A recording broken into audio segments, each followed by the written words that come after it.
Welcome back, everybody, to the Rooted Lifestyle Podcast. We are your hosts, Cameron and Justice Woods. Great to be back. Yeah, sorry that we missed you guys last week. Unfortunately, we had to go back home to Charlotte, which is great because our family lives there. But my family had a family emergency with our family dog, which was a rough weekend. But glad to know she's not in pain anymore. And I'm really happy that we got to be with my family last weekend. Yeah, it was a great time to see everyone.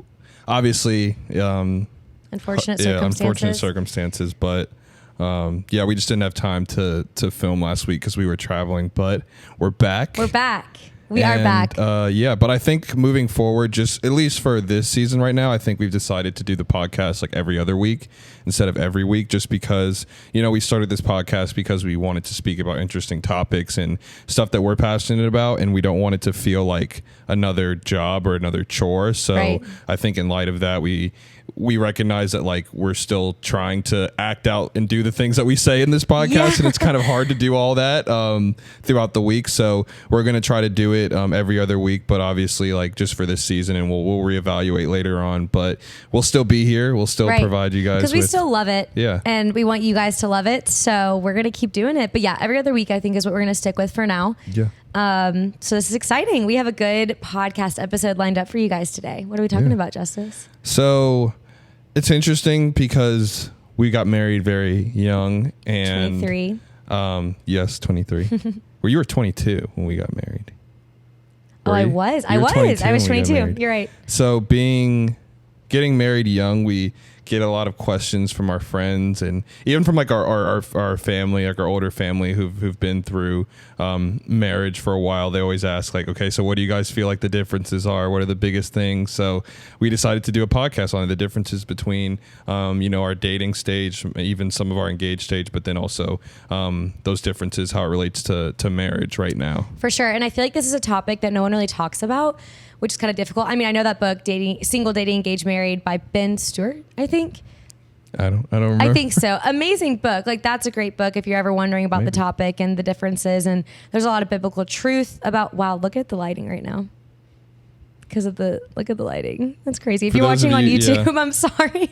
The lighting's a little wonky because the weather's a little crazy today. But it's all good. We just really thought that we had a lot of insight. And everyone's relationship is different, but this is just our experience. And we thought it'd be really cool to give you guys some insight since our situation was a little bit different, doing long distance for 5 years, dating for 5 to 6 years before we got married. And just, like I said, things that a lot of people don't talk about that can be really straining in a marriage or in a dating relationship. So we thought that we'd bring some insight, tell you guys all of the differences that we've noticed. Because in our 7 months of marriage, we're so insightful. We're so wise now that we've been married. We know everything. We've been through everything. 7 months. We want to tell you guys our absolutely experience. Absolutely not. We don't know everything, but we do have a lot of differences to go over just because we have been married for 7 months. So first things first. First topic. Do you want to hit on it or me?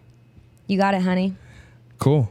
So the first topic that we're going to talk about is finances. Actually, I think I'll speak a little on finances. Actually, maybe you shouldn't. No, go ahead. So finances, obviously, the biggest difference for us coming into marriage because we are now like our bank accounts are now one and like we have to think about the other, but we'll get into a little bit more of that later. But going into marriage, I really didn't know what to expect because prior to this, I was very blessed and grew up in a household to where we would spend money on just certain things. Like every family spends money on certain things, but one of those things would be like my mom and I would just go to Target or like go to the mall and just have like a little shopping day or shopping weekend, and it was so fun. And I just love clothes and like materialistic things. And so I was very fortunate enough to live in a house like that. And then post grad, I lived at home for a year. And it was kind of the same thing. Like I was buying a lot of things for the wedding, for like my wardrobe for the wedding, and just very fortunate to be able to be like, oh, I love this dress. Like, could I get it, mom and dad? Like that. I wouldn't take advantage of it at all. But it was definitely like if there was something that I could get, they would be like, yeah, sure, like that type of thing. And so I knew coming into marriage that was not going to be the case. Just, I mean, obviously our financial stability is different than my parents who have been in the workforce for like 30 years or something. And so I knew that would be an interesting adjustment, but Justice is really good with money, which is great. And so we just had to have a lot of conversations about it, especially when we were engaged. But yeah, what do you want to say to that? Yeah. I mean, no, it's definitely because like I think that was like the interesting part too of like when we were dating, just seeing what we decided to spend on what was worth it separately. And I think that's every conversation that you have to have when you're even in a dating relationship. Like, people have different priorities of what they feel like spending is like, what they want to spend on. For guys, it may be different. For girls, it's different. Like you were saying, you like to buy clothes and stuff like that. For me, I don't know. I just buy food. I buy food a lot, but you spend so much money on food. But like you were saying when we were dating, like, what would we spend our money on? We would spend money on, like, we would go out to dates, seeing each other, like flights, obviously, and things like that. Like, more experience based, but in your day to day, obviously, like, there are certain things that you find important and you feel like, or there are certain instances where you just want to kind of like splurge a little bit. But I think the main difference for me is just the concept of managing that with somebody else, like managing money with somebody else. And we can make a whole podcast episode about you can make money. a whole and this is not a podcast about like what you should or how you should or shouldn't spend your money and stuff. But I think just honestly, it's interesting just the dynamics of trying to decide what's important and to spend your money on together. Cause it's so easy when you're apart. Cause like, when we were dating, obviously I chose how to spend my money, and even with going on dates, like I know sometimes we would alternate on who would pay for dates and stuff like that. But even let's say Christmas time or your birthday, I would be able to rationalize like spending a lot more money for you at that point, because it's like, okay, this is the one time where I'm really like paying something for you other than just like a date or something. So I want it to be good, and I want you to be excited for it. So like, I would save up the money. Yeah. Well, thank you. You are. I would save up the money to get you something, but then it's like when you're married, we're doing everything together. It's like every single day. So it's like that money that I would spend for you isn't just affecting me now, it's affecting you. So like, if I spend more getting you a gift, we may not be able to go on a date next week. So it's like trying to balance that of like, okay, the decisions that I make now are not just for me, they're for us. And absolutely, you may not like, you're like, well, I don't want a $300 whatever. I'd rather use that money to do something else. So then it's like kind of having like a conversation. Yeah, for sure. And I would say that with finances, it's just like, we didn't have all these expenses because we were under our parents. We were very fortunate to live that way. Like insurance and like phones, and we live in a very nice area. It's crazy. Cause I was talking about one of my friends, talking to one of my friends about this the other day, cause they're married and they're our age too. And he was like, I don't know how we got on the topic of money and like spending and stuff, but like, I guess that's just what guys talking about it. But he was like, my wife was saying that she was like, I don't think we spend enough money. We don't spend a lot of money at all and stuff. But he's like looking at how much they spend. He's like, we're literally in the negatives right now. She's like, well, I haven't bought any this and that. And it just goes to show you like just the cost of like living and sustaining your life, like having insurance, like eating food is like 90% of what you pay for. And I think you don't really realize that until when you're doing it with somebody else. It's like you really start to realize like sustaining a life and sustaining lives is like so expensive. At least here in America, it's expensive. And I think for our certain situation is like, I just recently got a job, and we'll give you guys life updates in another episode. But we were doing single income. The sink life. We're not. I'm waiting to live the dink life, but we're in the sink life right now. Dual income, no kids. Yeah. We're in the single income, no kids. And so even then, like, it's funny because people are like, oh, well, you both work. And it's like, well, my job right now, like the studio's not open, all these types of things. So it's just different. And like, I don't have a set stream of income. Like, it's different every time based off of how much work I do and stuff. But that has been interesting. It's just, I don't know. I feel like also when you're single and post-grad, it's so difficult. Like, you're still grieving insurance and phone bills and car bills. Like, if you were fortunate and like your parents could afford to do it, they were taking care of it for you. And so I feel like that's a huge shift as well of like post-grad. And so like our engaged season and our married season has been that shift. Because even talking to other couples, what I've heard is like, we're fortunate in a place where I was able to get a scholarship to go to school. Right. Your parents were able to provide so that you didn't have to pay for your college. Or like take out loans. So even like having college debt together. Imagine like taking up like you take on the other person's debt when you get married. So you have to pay that off too. And it's like, I didn't even go to this school and I'm paying. I mean, that's Justice. That's so different. I know, like, but I'm saying those are like the financial differences that you don't realize is like, when you get married, you don't just start living with the person. To everything that they had is yours, good and bad. So if they came with a lot of money, that's awesome. If they came in debt, then it's like, I'm like, what the heck? I didn't come in with debt, which is, but I mean, people have to. But that's what I'm saying. All the time. And that's the important thing to like realize is that like it was a shift. I guess you say it and you hear about it, but until you actually experience and live it, it's interesting to say like, oh wow, like it's literally just not my money anymore. But that kind of goes into the point of you mentioned before that we have a check or a joint bank account. Yes, and there are a lot of people who don't. Yes, that is a very interesting conversation to have. Some of our friends who are married don't, and like literally either way, do what works best for you. Like we've seen it successful both ways. I think that we just kind of felt through like biblically, you are one and we have the same interests and expectations when it comes to money. Like you're not gonna go.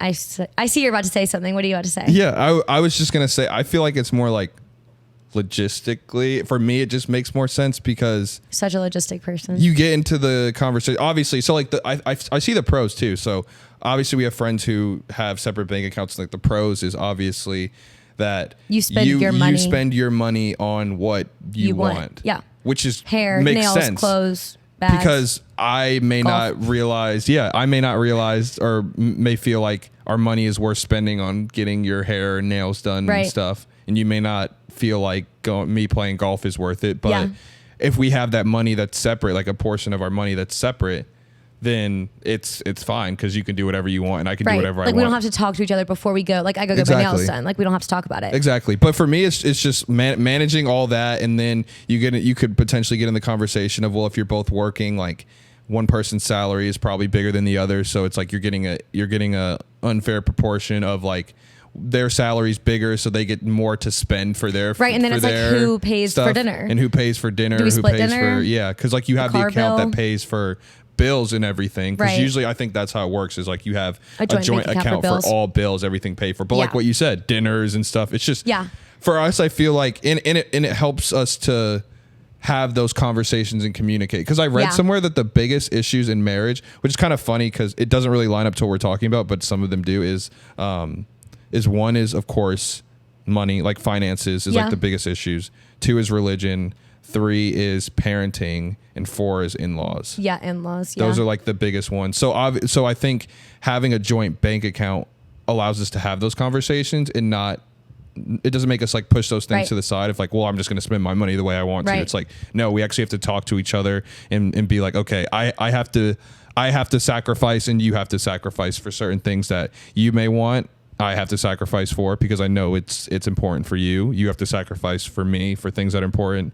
And then we can just like come to an agreement rather than just do our own thing. Right. And side note, I know that I just said in-laws and like, I don't want people to hear that and think that I was like, yes, in-laws, like that's such an issue. We are very blessed. We have the best in-laws ever. Like, I just wanted to put that out there. They're coming next weekend. Yeah, they are. I'm excited.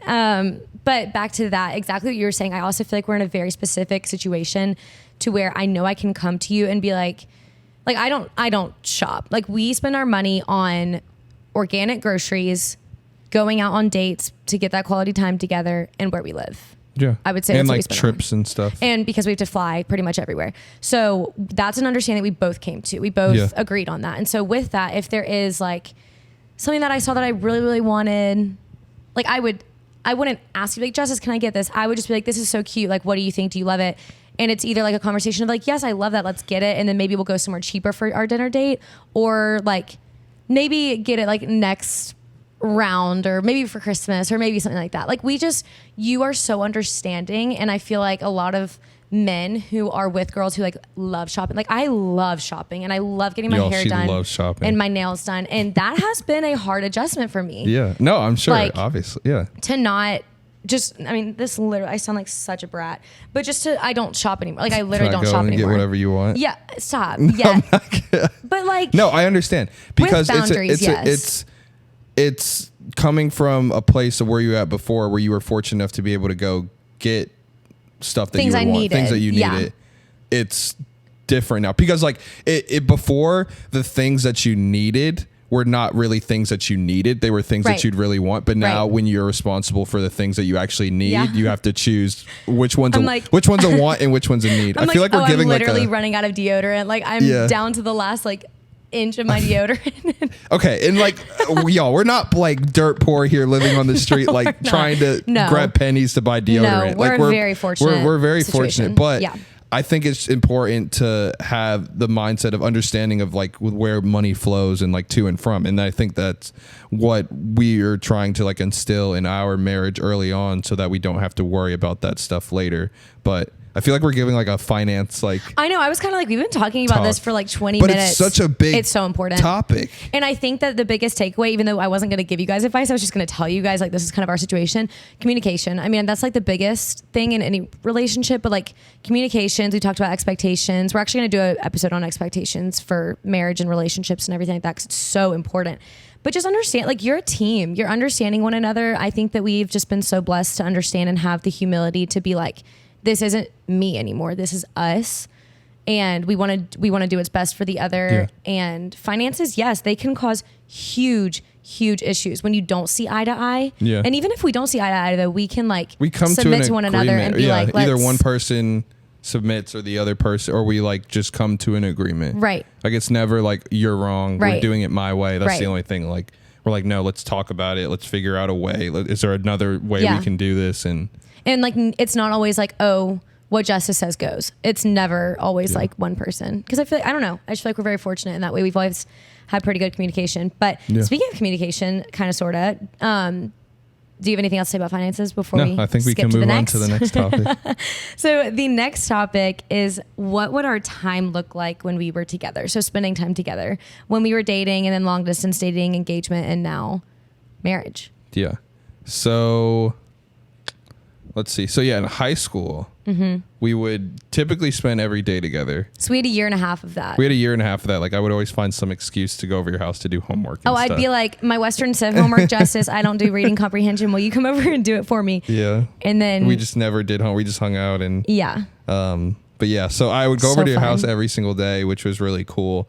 You always drive home at like midnight. I'm so sorry. On the weekends, I would come hang out. So we would spend like every single day together. Our first like year and a half of dating. It was so new, so fun, exciting. And I think it's because we knew also that we were going to college soon. Like I had already committed to Stanford at that point. Yes. You knew you were going to Auburn. Right. Like shortly after that. So we knew that it was going to be a complete 180 shift. Yeah. Which is interesting to think about too, is how we've gone from being with each other every day to not being each other at all, and then back to being with each other every day. Yeah. And it's very different, obviously, like being married than like our first year and a half of high school. But it's been really cool to see like who we've become throughout that and how we've grown together, not apart. But yes, so in high school we saw each other every single day, and that was great. And then college, because of like finances, Justice was playing football. I had a life in Auburn. It was hard to get to the airport when I lived at Auburn. So we would only see each other once a month. And so that time, it depended on if it was on season or off season. Like it depended on that. So if it was in the fall football season, I would go to Stanford every single time, every week, every month, go to a game, but I would only see you for like 24 hours. Yeah. Because I was in the player hotel the night before. If the game was like at a night game, it was over. Because like we had meetings and stuff during I couldn't just go and hang out. Like I was preparing to play in the game, so I had to like stay and do all the stuff beforehand. So but there was a great mall besides Stanford, so I was fine. But anyways, it's interesting because I look back and say like, wow, we had absolutely no time together, but those were literally some of the best dates, quality time, like intimate time that we've like had together, just being alone. And like we didn't have any distractions. We could just do what we wanted. You would take me out on dates. It was just the quality time and the intimate conversations that we would have were so specific, and like I wouldn't change them for the world. Everyone's always like, how did you guys do it? How did y'all do it? And like, yes, long distance was crazy. We've talked about this before. We got to build lives and incorporate each other in them, but like we lived separate lives type of thing. So it was really cool to just reconvene, be together. And so the time that we spent together in college was such a sweet and amazing time. Yeah. Because it was just us. I think too, this wasn't during football season, but even in the off season, I felt like one, we had the benefit, at least on my end, of living in California. Oh, it was the best. Which was incredible. Well, you were living in California. I would visit you. Yeah. I had the benefit of living in California. Yeah. So visiting someone in California is a lot different than visiting someone in Auburn, Alabama. I think it was different. Hey, now. Because the visiting in Auburn was centered around being with friends, hanging out with people, like doing that. I think what was centered around at Stanford was like going to places, like seeing experiences. So one of the dates that I really remember is that we took my truck and we went to like Highway 1 area near like Half Moon Bay. Yeah. And we cooked dinner in my apartment before, and then we brought out the food and like set up the bed of my truck with like blankets, pillows and stuff. And we literally just watched the sunset on the side of Highway 1. And if you guys haven't seen Highway 1 before, it's beautiful. Wait, do you remember the scooter? The scooter. How so like at Stanford they ride either electric bikes or scooters because that campus is huge. Yeah. And I was like, Justice, you have an electric scooter. Like, let's literally ride it across Highway 1. Why? I don't know, but I will never forget it. You were grabbed onto my back, and we were both on this little scooter. It was this ridiculous. Little electric scooter. We looked so going ridiculous. down Highway 1, probably at like 5 miles an hour. But it was so fun, and like those moments, we were just never on our phone. I mean, I was always taking pictures, of course, but then I put my phone away. Like we were just never. Like my friends knew if I was visiting Justice, just don't even try to call me or text me. Yeah. Like I would call and text my mom or like I don't know. Because we only had we had such a short period of time together that we wanted to pack. We would do so much in such a short period of time, because like every time that we left each other, like, oh yeah, we got to do this when we're together. We got to do that when we're together. So we just had like a huge bucket list of things that we wanted to do. And so I would say that was like so great. But now that we're married, it doesn't look like that at all. Because obviously, since being married, we're together every single day. Yeah.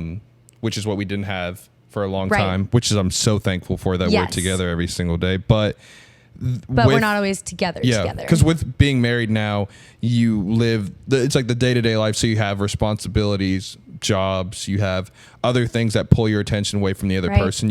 I can't every single moment of every single day just focus on Cameron. Right.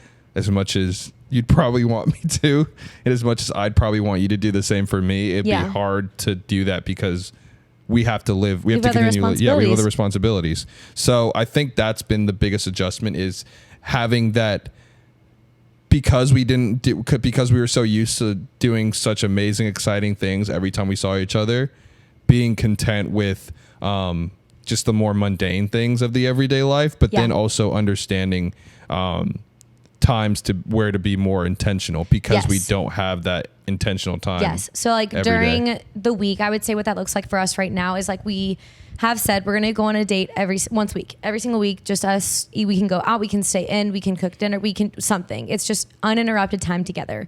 And that has been such a blessing. And I think that every relationship, every marriage, you should do that. You still need to date each other. And we do that. You do that very well. And I know for you, Justice, specifically, it is so hard for you to do such a good job at your job and like be invested in your job, but while also being invested in me and our marriage and your friends and your family and all of those things. Like it's hard. You really do juggle a lot, and I think you do an incredible job making like the Lord your first priority, and then me, and then the rest of your family and work and all those things. You do an amazing job, and it's hard. It's really hard. And I think for me, that's been one of the hardest parts, is grieving the way our dates used to, or our time together used to be, just like what you said, in California or at Auburn, it was the best. And like when we got a week together, because you were on spring break and you visited me, it was the best. I grieved that really hard when we got married, because yes, we got the answered prayer. If we were seeing each other every day, we were living together. It's incredible. It still is incredible. But also it's like, dang, I miss those incredible moments that we had, and we still have them. But like when we go on dates, it's like 4 hours versus like 24 hours of doing fun things. So it's been a grieving period for me, but also marriage has literally been the best, and it's been more than I could ever ask for. And I know it's just going to get better. So it's been great, but it's definitely been an adjustment. Yeah, for sure. So another adjustment we've had to make. Yeah. And I think this goes into just like spending time and where you spend your time. Yeah. We've tried to balance, being with friends and family. That's another huge thing that we've noticed a difference between, is making time for outside of responsibilities with job, outside of responsibility to each other as husband and wife, actually spending time with your friends and your family. Because from my point of view, it's like, okay, I see justice during the week, but I don't have justice during the week. Just because you work late, it's not your fault. You're a very hard worker. And like in the mornings you go to the gym. And so like, I don't have you normally. And so it's like, okay, on the weekends, I just want to be with my husband. Like I just want to do all these fun things. I want to work out, go to church, do something active, maybe see a friend or two. But it's like, I'm being selfish because I just want to see justice. And so that has been a hard thing to juggle. Because before you would see, like obviously you live with your family, or even in college you'd be with your friends every single day. I lived with my friends. You were used to having that every single day. Yeah. So it like I would still have to definitely make time to see friends and like make time to go home and see my family. But like you weren't there anyways. You were in California. So it was like, I don't have to factor him into it. But now that you're my husband and like I really do I do have to make time for you. I want to make time for you. We're in a marriage. It's been a lot harder. Yeah. But it's been good. It's just been hard. Yeah. And even for me too, like I would echo on that and say that I've seen the difference between spending time with like my friends and family too. Cause even as a guy, I feel like girls have a different way of like girls text each other every day. Girls call each other every day. For guys, it's like you get the best moments just hanging out, like even if it's just sitting doing nothing. Yeah, but you won't talk to one of your friends for like months, and you're with them. It's like, but if you're with them, then it's a good time, and I think that's been the biggest thing for me. And even kind of going into how we're in a new state now, we're still trying to make friends and build foundations and of community. We don't really have time during the week, or I don't really have time during the week to make friends. So when I make friends who are like single or in dating relationships, they're always like, okay, we'll do something this weekend. We'll do something. But then it's like, okay, well, I was going to hang out with Cameron. It's like, okay, do I go to the range with the guys, or do I hang out with Cameron? Because I haven't really been able to talk to her this week. So it's a hard balance. I think the hardest balance for me has been trying to figure out how to navigate making friends. Yeah. But also like giving you the time and the effort that you deserve. And I think what's helped me is our ability to be able to make couple friends, which has been great because, I don't know if did we say that we were in a group now in our last episode? I don't remember. For those, I think so. If we didn't say it already, then we found a young couples group, which has been a blessing. Group. Yes, a married couples group, which has been a blessing to us through our church.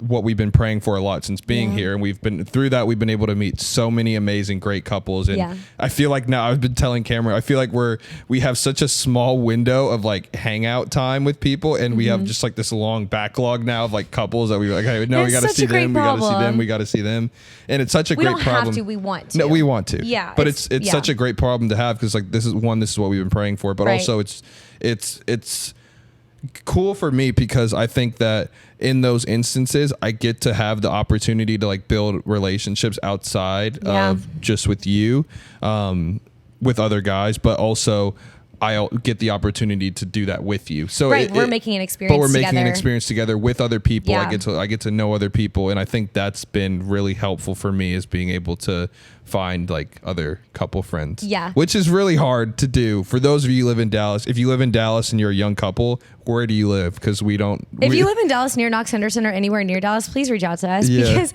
and I totally understand it's expensive to live in Dallas. And so majority of the friends we've made are like 45 minutes away, 45 minutes away. Which is fun because we get to go and do the things up there and like Frisco and stuff or explore. Yeah. But it's not ideal. So and so it's hard. There's just a lot, and kind of what we were saying about finances, like we chose to live here in like a really expensive part of town because that was important, like location for your job and kind of where we can afford to live sort of thing. And so I love living down here. I wouldn't change it for the world, but that's a little difficult. But it's okay because we have taken the view also of like, okay, that uninterrupted time we get in the car to drive either to community group that's an hour away or 30 minutes away, or to something like to hang out with people that's 30 minutes away. Like we get that time together in the car that's uninterrupted.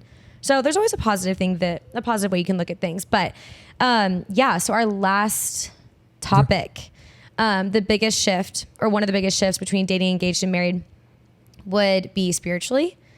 So before marriage, we had our own relationships with the Lord. We were growing in our faith alone. But like we would talk, we would have conversations. We both knew what the other believed, what was important to the other. We talk about sermons we've heard, Bible studies we're studying, just what the Lord's teaching you in that moment. Like we would talk about it. We were openly talking about our faith with one another.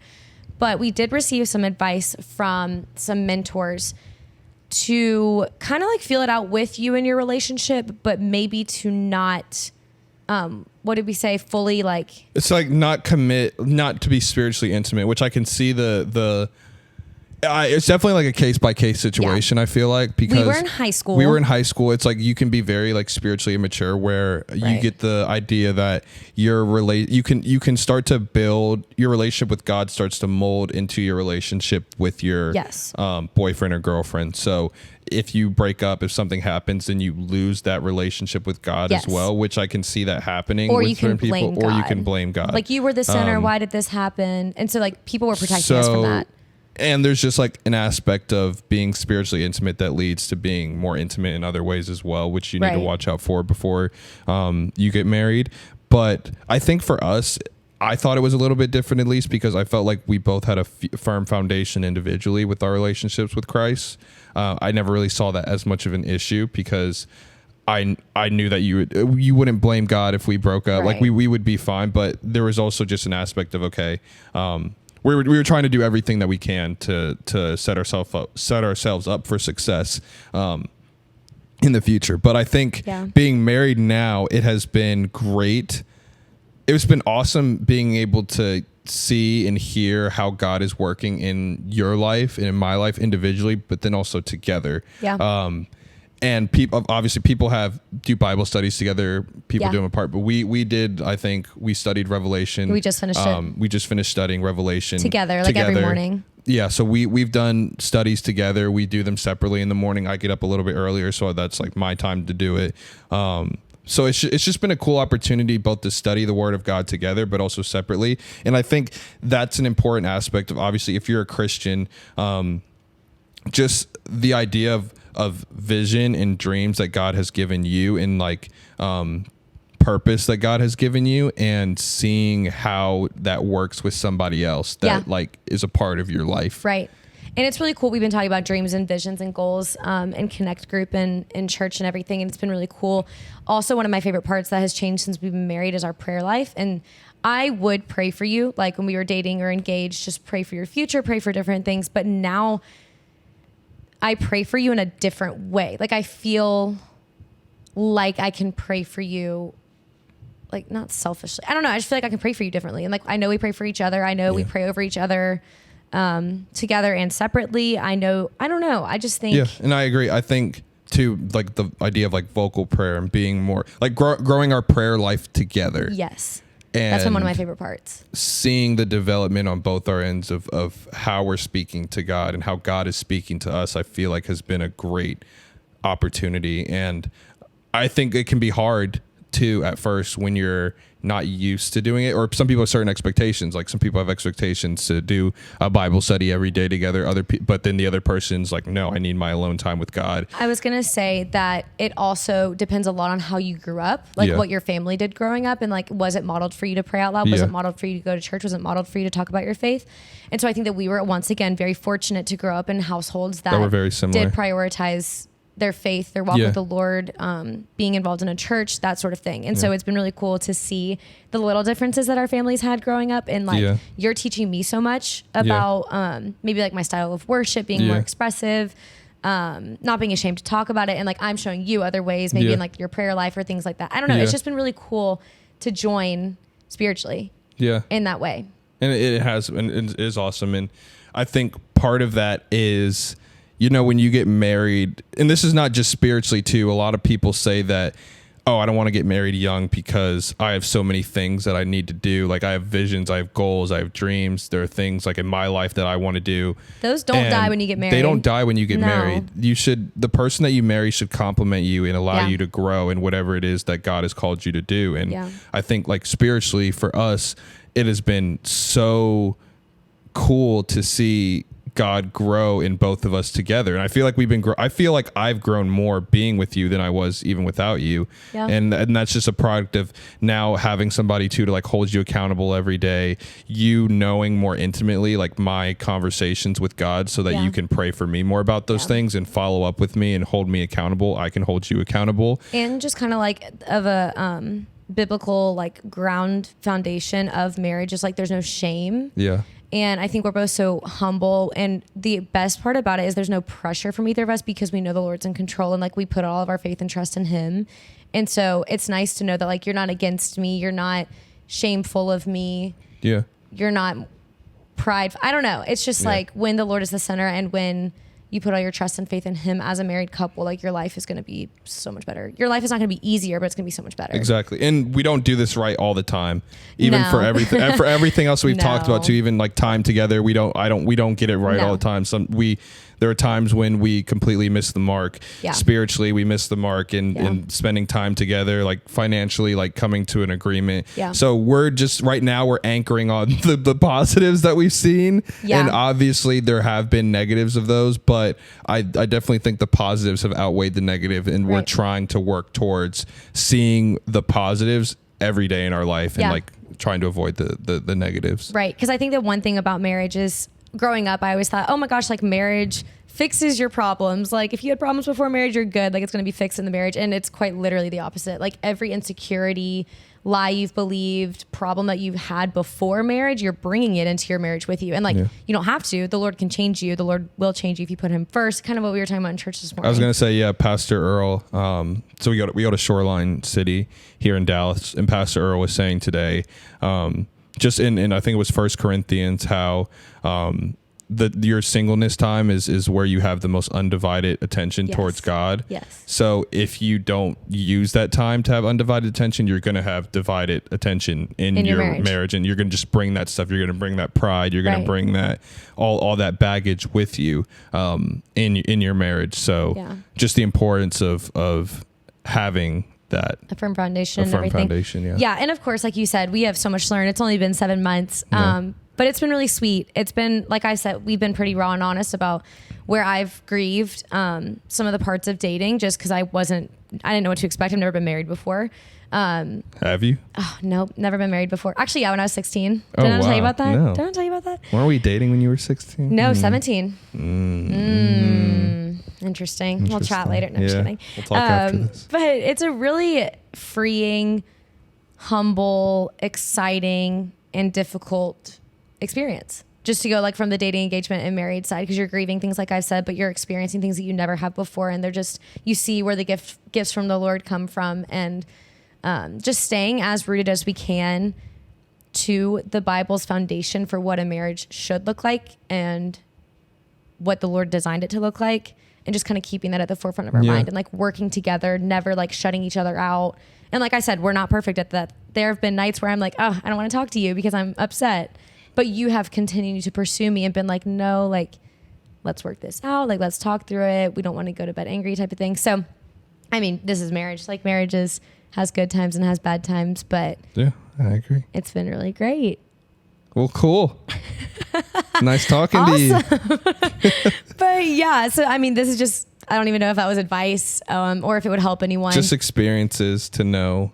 If you're ever wondering what the differences are, what I don't know, your friends, or even if you're about to go into this season of life, it's things just to keep in mind. And obviously these are practices and things that anybody can apply to their life of like managing your own money, like how you spend time with like your family and your loved ones Lord right now, how you spend time with the Lord right now. Because those things will only get amplified when you get married. And I think that's the biggest takeaway that we've seen. Right. Absolutely. Well, thank you guys so much for listening. We hope you enjoyed the episode, and we will see you guys in 2 weeks. See you in 2 weeks. In November. Oh my gosh. Wow.